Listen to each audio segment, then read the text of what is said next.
Pwede siya rin doon wala mang tahimik doon eh. Gusto niyang tahimik. May aircon naman doon din. Medyo maasim kasi yan.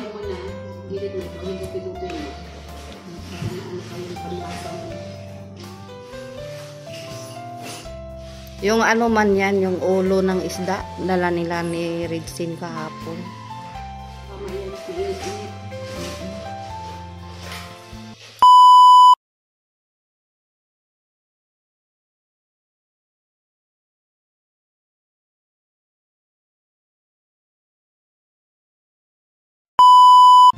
For today's video mga kalingap, pagka-reaction tayo sa kay Beyonce. Kasi si Beyonce ngayon daw ay may sakit. Kawawa naman si Beyonce. Kita-kita natin sa video na ang timeline niya talaga, mukhang kawawa talaga. Sana hindi malala ang sakit ni Beyonce. Sana gumaling ka agad Beyonce. Get well soon. Ipapray ka namin na sana ay gumaling ka agad ni Beyonce, no? Mahal ka namin, magpagaling ka. Ingat ka palagi, no? Bago tayo mag-umpisa sa ating reaction, magpasalamat muna natin sa ama ng Kalingap, Bal Santos Matubang, at ang kanyang may bahay, Ate na Vlog, Kalingap Rap, Kalingap Ido, Jack Kapi Matubang, charity vlogger sa buong mundo na tumutulong sa ating kababayang mahirap. At nandyan din po ang reactors natin at ang K-Boys at mga reactors kasamahan namin sa PSG. Supportaran natin mga Kalingap. At ang yung lingkod ngayong araw na ito, Jasmine Survive Channel. Kung hindi ka pa nakasubscribe sa aking channel, please subscribe and don't forget to hit the notification bell para updated ka sa aking mga video mga Kalingap. Ito lang ang masasabi ko mga Kalingap, panoorin mo na ang video bago magkomento para alam nyo talaga kung ano ang nilalaman nito. Tara na guys, panoorin natin ang video nito. Mukhang kawawa ang mukha ni Baby Beyonce natin. Kawawa naman, may sakit. Tara, samahan niyo ko.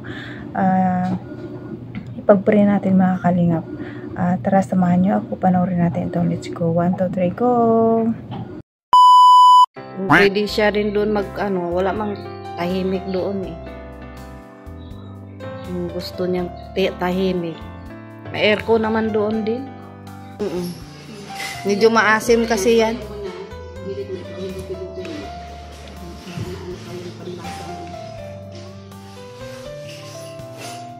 Yung man yan, yung ulo ng isda, dala nila ni Redsin kahapon.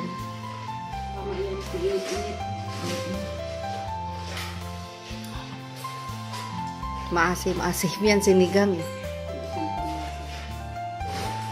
Mahirap pag may may naramdaman ka talaga. Naramdaman ko yan, binanta yan. Kaya mahirap. Basa yung pawis niya sa kagabi. Buti na hilot mo, Mads. Mahirap pa. Sambong may gas. Pakahilot mo lang yung pawis na. Lalo na kung sinuob mo yan. Lalabas talaga yung pawis niyan. Kung sinuob mo yan. Pakulo ka lang naman ng tubig eh. Tapos mo sa ilalim ng yung upuan na may butas. Oh. Suob kasi yan sa Bisaya. Yun bang magpakulo kang tubig tapos magtabon siya. Nako, lalabas. Parang steam. Lalabas yan steam. Steam. Yung nandito si William, ini-steam ako palagi nun. Pero kuha naman tubig sa atin mo. Steam. Steam pala yung sa Tagalog. Kaya Inaano ko sa tamang oras para mabilis ka lang mag-ganyan sa atin. oo, dapat kung anong oras yun din. Mahirap pag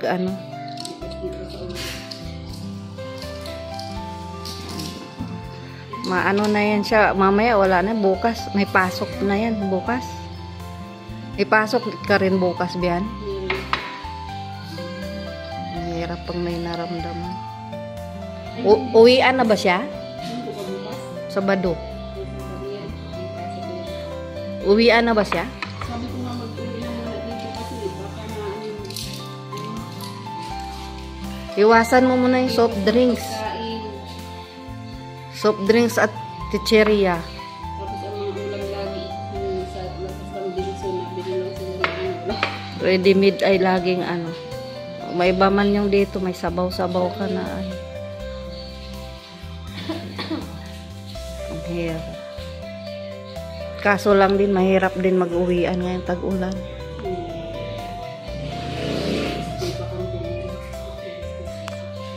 Sabi ko dito lang sa malapit sa school.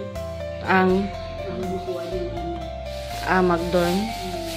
Kung ganap-hanap siguro sa malapit, meron naman. para mabilis lang puntahan. Saka, doon ang layo kasi. Ang hirap puntahan doon ang layo. Pwede nga siya dun sa bahay. Wala naman tao yung kwarto namin. Gusto mo dun biyan? Pwede ka patira ng pagkain. Saglit. Kasi malapit lang. Hindi ka man makaluto. Wala man tao. Kaya, pwede siya rin dun wala mang tahimik doon eh. Gusto niyang tahimik. May aircon naman doon din. Naisip ko nga kunin ko pala lahat yung mga kumot ginamit din nun ng mga sila Nika, yung kasama nila Nika. Ando natulog yun sila eh. Nung birthday ni Beyonce. Palundry ko pala lahat yun. Yung dito hindi pa ako nagtanggal. Sabi ko tsaka na pag may bisitang dadating.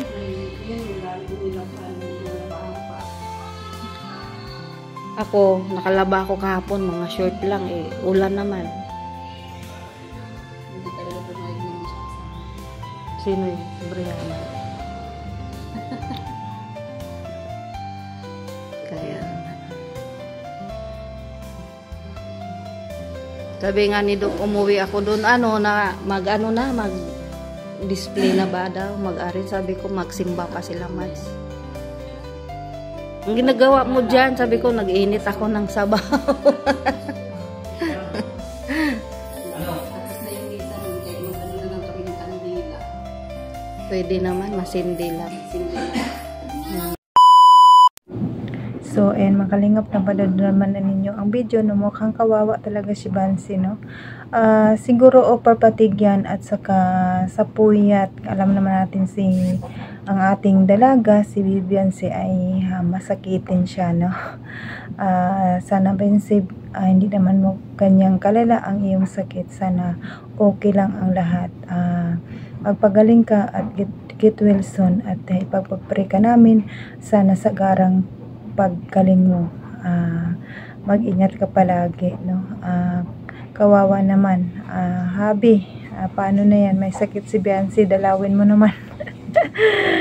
Yan ang makapagpagaling sa kanya, ang pagdalaw mo, alam namin yan, no? Kung may sakit talaga tayo, kailangan talaga natin yung mga mahal natin sa buhay dalaw sa atin. Kaya Papa-AIDS, dalawin mo si Bansi, baka gumaling agad. Dalhan mo siya ng Jollibee. Alam namin mahilig si Jollibee, si Bansi, spaghetti Jollibee, hilig ni Bansi. Kaya Habi, dalawin mo si Bansi kasi alam ko isa ka sa importante sa kanya. Dalawin mo siya para agara siyang gumaling.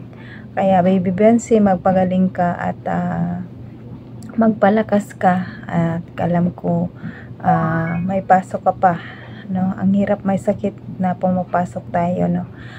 Kaya kailangan mong gumaling talaga. Sana ang result sa yung mga examen, hindi naman gaanong kalala. Ano lang yan, sa pagod lang yan at sa puyat siguro at sa overpatig, no? Kaya ipahinga mo na lang at inom ka ng gamot at pahinga mo, sa gumaling ka kaagad. At alam naman namin na kakayanan mo yan at malakas ka. At get well soon, magpagaling ka. Mahal ka namin. I love you, Bansi. Yun guys, ipag-pray natin si Beyonce na sana gumaling siya agad sa lalong madaling panahon, no? Ipag-pray natin siya. Ayan mga kalingap, hanggang dito na lang ang ating video at pasalamatan ko mo lahat ng mga sponsor at mga big sponsor, mga viewers, silent viewers. Salamat sa inyo sa pagpanood at mga sponsor natin, salamat sa inyo sa pagtulong sa kalingap, sa kanilang paglingap. Hindi mo nyo pinababayaan sila. Nandyan kayo palagi. Salamat sa inyo. At salamat sa mga viewers, mga silent viewers. Salamat sa inyo. At babatiin ko muna kayo ng magandang araw kung saan man tayo naroroon ngayon. Magandang gabi at magandang lahat sa atin, no? Ingat kayo palagi kung saan man tayo, at magpakasaya tayo kung saan man tayo naroroon ngayon, at masarap mabuhay kung tayo ay nabubuhay. Hanggang dito na lang mga kalingap. Enjoy your life and God bless inyong lahat, and God bless mga kalingap. Bye bye.